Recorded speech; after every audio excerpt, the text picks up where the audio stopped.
I guess Johnson & Johnson do this phantom recalls all the time where they actually hire people to go into stores and buy all the shit, that's in the store. Like, they'll hire companies to go into a store and buy everything. Oh, so as opposed to doing a public recall. So it's called a phantom recall. Whoa, that is some gangster fucking crazy shit. Whoa, I never heard of that before. That should be illegal. That should be definitely should be illegal. Yeah. Hey, politicians. Hey, these same fuckheads that made online poker put down all those sites this week. Unbelievable. You fucking incompetent cunts. The fact that those bankers are running around, after I watched that Inside Job movie, I've been crazy for the last month. The bankers are running around with hundreds of millions of dollars in bonuses for banks that failed. But yeah, let's go after people playing poker. There's a lot of people, thousands of them in this country that played online poker for a living that are fucked now. Yeah.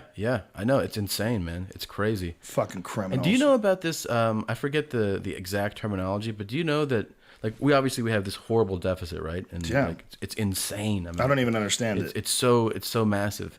Do you know that, like, a bunch of corporations, all the major ones, they do this thing. Somebody will probably find it, like, it's called like the Irish loophole. Like, Irish is in the term somewhere. Well, if you funnel it through, it's legal. It's totally legal. If you set this up, then you don't pay taxes on that money. What? And if they just made that practice like not legal, then each of these massive companies would be obligated to pay billions more than they do. But because this thing is set up and they go, it's legal, you can do it, there's no objection to it, they just... What is this called? Irish something. Some Irish loop tax. If you type in Irish tax loophole. Well, General Electric. It's crazy. Do you know the story, the uproar about General Electric? General Electric made who knows how many fucking $1 billion, $14.2 billion in profits in 2010. They paid zero in taxes. That's amazing. It's insane. It doesn't make any sense at all. And then we go like, well, how can we get money to pay? Like, I'm not even saying to rip them off. How about just making them pay whatever the minimum is for, in taxes for that kind of profit? Well, here's what's really crazy. This is where it's really criminal. The CEO of General Electric, this guy named Jeffery Immelt, Immelt, he advises the president on business. Oh, yeah. Like, what the fuck? This is insane. These fucking people, this is what gets really crazy. These fucking people that are involved in regulation, and this is what you learn from that movie Inside Jobs and from Matt Taibbi's articles. These people that are involved in regulating all these trust funds and these bankers and all this corporate bullshit that's going on, they eventually get jobs working in that industry. Yeah. Which is incredible. Yeah, that whole documentary shows you all those people that you're like, what? Like, they're all the right-hand men to the presidents. And then when they're done serving the public, they go to be lobbyists for corporations that'll pay them crazy money, who they can now really use the inside connections that they have from having been in public. Do you understand lobbyists? Do you understand how that works? I mean, on a very basic level. I wouldn't say that I'm... yeah, me too. I mean, on a basic... very basic it's one of those things where I don't even look into it because it makes me upset. I look and I go... It sounds so... Like, the basic description just sounds so creepy and... manipulative and illegal. It's hard to believe that it's legal. It's just the weirdest fucking loophole in the system ever. Like, you pay these people, and you look, the UFC has had to deal with a lot of lobbyists in trying to make MMA legal. Yeah. And I've had some conversations with Dana White where Dana White, it just pulled me aside. He goes, this is his exact words, if you knew how this fucking system really worked, you'd want to jump out a window. Yeah. If you knew how corrupt it really is. He goes, so it's corrupt. fucking nuts. And it's nuts, and it's everyone, most people are ignorant about it. They don't understand. I mean, me and you, we're talking about it. We're here complaining about lobbyists. I mean, if I had to give a speech right now on what a lobbyist is, I'd, sound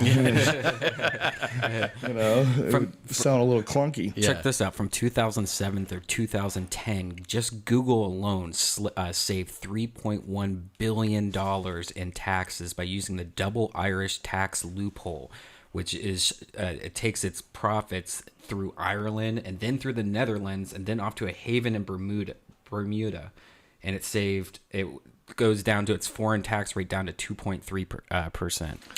It's basically saying, like, they're getting the tax benefit of, like, not being an American company is essentially what it sounds like. It's called double Irish or Dutch sandwich. Do you realize that's $3 billion that essentially they should have paid in taxes. Yeah. That we're saying you don't have to because you funneled it, and Right. it's totally legal. And Google is one of hundreds of companies that do this. Dude, that's basically the solution.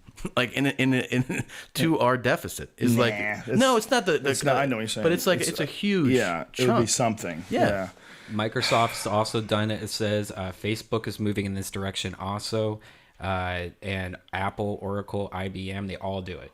That's a lot of money. The system is so fucking corrupt. That's a lot of money. What is the fix? How do you fix something it's entangled in bullshit? Like the whole foundation of the financial system that we operate under. The whole foundation is bullshit. It's all I mean, it's not even based, like, money's not even based on a thing anymore. It used to be your dollar was supposed to represent a dollar's worth of gold. Now it's just like confidence, you know? It's like, how the fuck do you fix this? It's like you said, the system is such bullshit. It's almost like fixing the political system. Like, if you had any faith in politics, you know what I mean? Then you get older and you kind of you hear the same thing. You're like, oh, this is all a huge bullshit show. You know what I mean? There needs to be common sense laws. There needs to be a guy going, seriously, this is bullshit. I know it's a law, but fuck you, Google, pay us this money. You know, there has to be like a common sense law where it's voted by just 10 normal guys going, yeah, that's fucked up. You know what I mean? Yeah. But the thing is, the reason that these things become law and you go, that's impossible that that's legal, is because somebody has worked to essentially pay off in a way, like, I'll give you these benefits if you make this legal. And then a politician who legally goes about making that practice legal. You know what I mean? Like, it common sense tells you that shouldn't be legal, but enough people surround these guys, and here's the incentives that you'll get from this. There's some incentive going back to them, and then you make this a legal thing. It's crazy, man. It's crazy. But if you could what do you do to fix it? I mean, look, obviously there has to be some sort of a financial system. There has to be some sort of a system of government that runs us. How the fuck?